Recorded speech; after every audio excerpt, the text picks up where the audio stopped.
Bismillahirrahmanirrahim. Assalamualaikum warahmatullahi wabarakatuh. Alhamdulillahirrahmanirrahim. Nasadunina ilmu syatana Muhammad dan Rasulullah Muhammad wa ala Muhammad kama shallaita ala Ibrahim wa Ibrahim innaka Hamidum Majid. Apa kabar saudara semuanya? Senang bertemu dengan saudara semuanya. Saya ingin sampaikan sebuah judul, kemana setelah SMA, resep anti galau. Nah saudara, biasanya orang-orang kota itu bingung ya setelah SMA.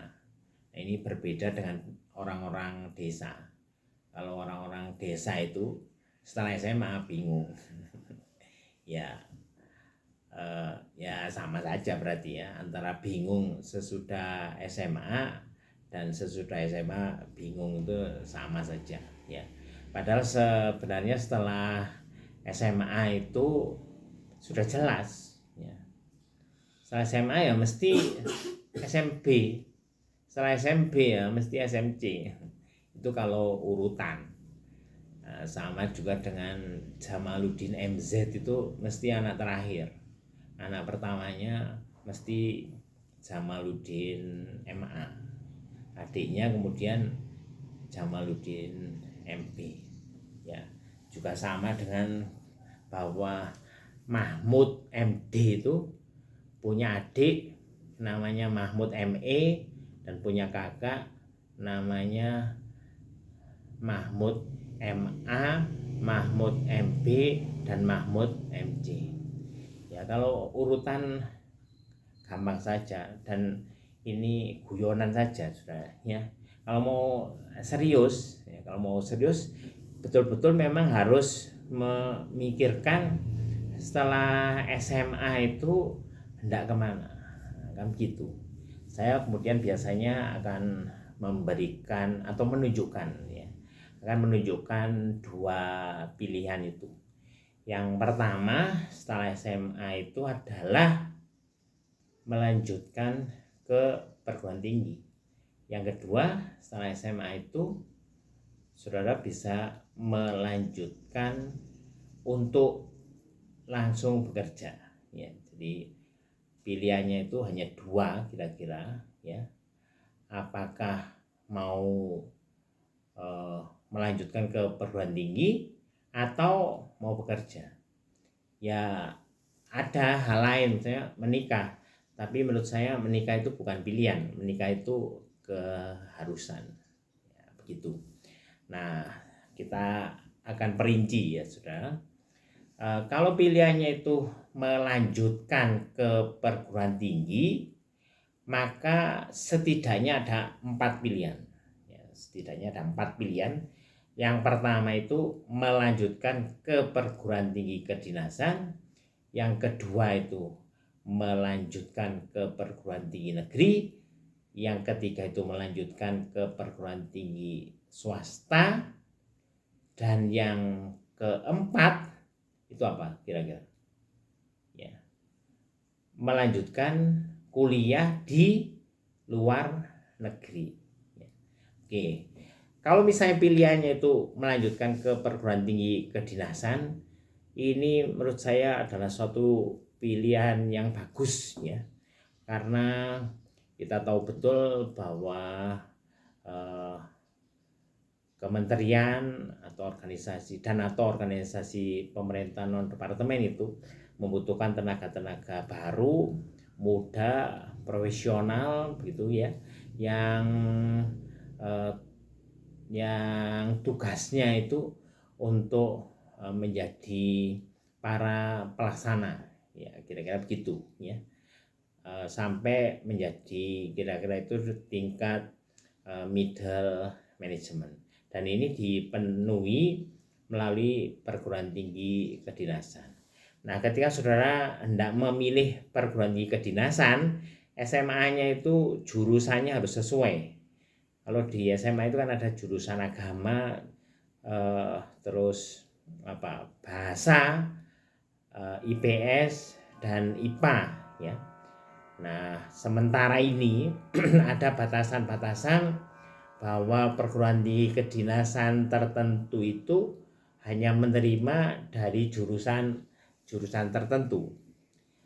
Kalau saya dimintai pendapat, menurut saya harusnya terbuka untuk semua jurusan.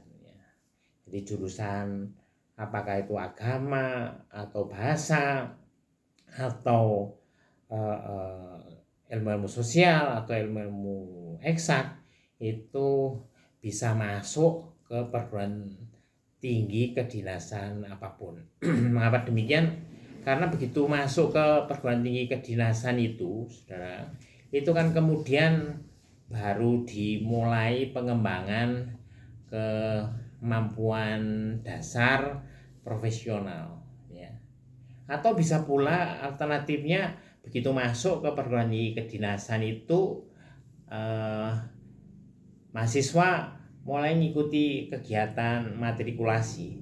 Kegiatan matrikulasi itu kurang lebih adalah penyamaan, ya, penyamaan knowledge, skill dan attitude di kalangan mahasiswa, ya. Itu diterapkan di tingkat awal perguruan tinggi kedinasan. Oke, terus yang kedua, perguruan tinggi negeri, ya saudara.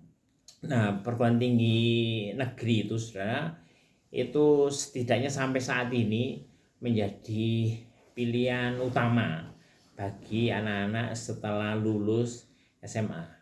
Mengapa demikian?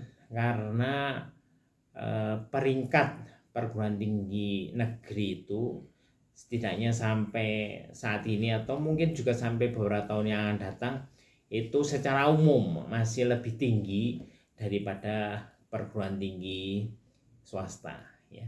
Nah, tetapi ini para pengelola perguruan tinggi negeri ini mesti, saya kasih tanda kutip, mesti waspada, mesti juga memacu diri terus-menerus, karena sangat mungkin perguruan tinggi negeri ini akan bisa disalip oleh perguruan tinggi swasta. Perguruan tinggi swasta itu saya kira akselerasinya, ya, akselerasi peningkatan mutunya itu sangat cepat lah, ya, begitu. Ini bisa saya kira dalam beberapa tahun yang akan datang sangat mungkin kemudian setara atau bahkan menyalip perguruan tinggi negeri. Berikutnya yang ketiga, saudara. Pilihan ketiga itu adalah melanjutkan ke perguruan tinggi swasta. Nah, ini juga merupakan pilihan yang bagus, saudara. Kita tahu betul bahwa perguruan tinggi swasta itu makin bagus, ya. Akselerasinya itu saya sebutkan tadi itu sangat cepat, ya. Banyak perguruan tinggi swasta itu yang sedang menanjak. Bahkan di kota-kota besar di Indonesia, di Jakarta, Surabaya, Jogja, dan Malang itu, ya, beberapa kota sentra pendidikan itu perguruan tinggi swasta itu bagus-bagus. Saya mengetahui bahwa ada satu perguruan tinggi swasta di Indonesia itu yang menduduki ranking 1, ya, ranking 1 perguruan tinggi swasta berbasis agama. Ranking 1-nya itu ranking 1 sedunia. Ini kan suatu prestasi yang hebat, suatu prestasi yang luar biasa. Nah, berikutnya pilihan yang keempat itu, saudara, itu kuliah di luar negeri. Ini biasanya dipilih oleh orang-orang yang punya duit lah, gitu, ya, punya uang banyak sehingga mampu menanggung, kira-kira begitu, mampu menanggung biaya hidup, biaya pendidikan, dan lain-lain biaya putra atau putrinya untuk kuliah ke luar negeri. Nah, saya ingin berpesan, memberikan semangat kepada anak-anak miskin itu jangan berkecil hati, ya. saudara.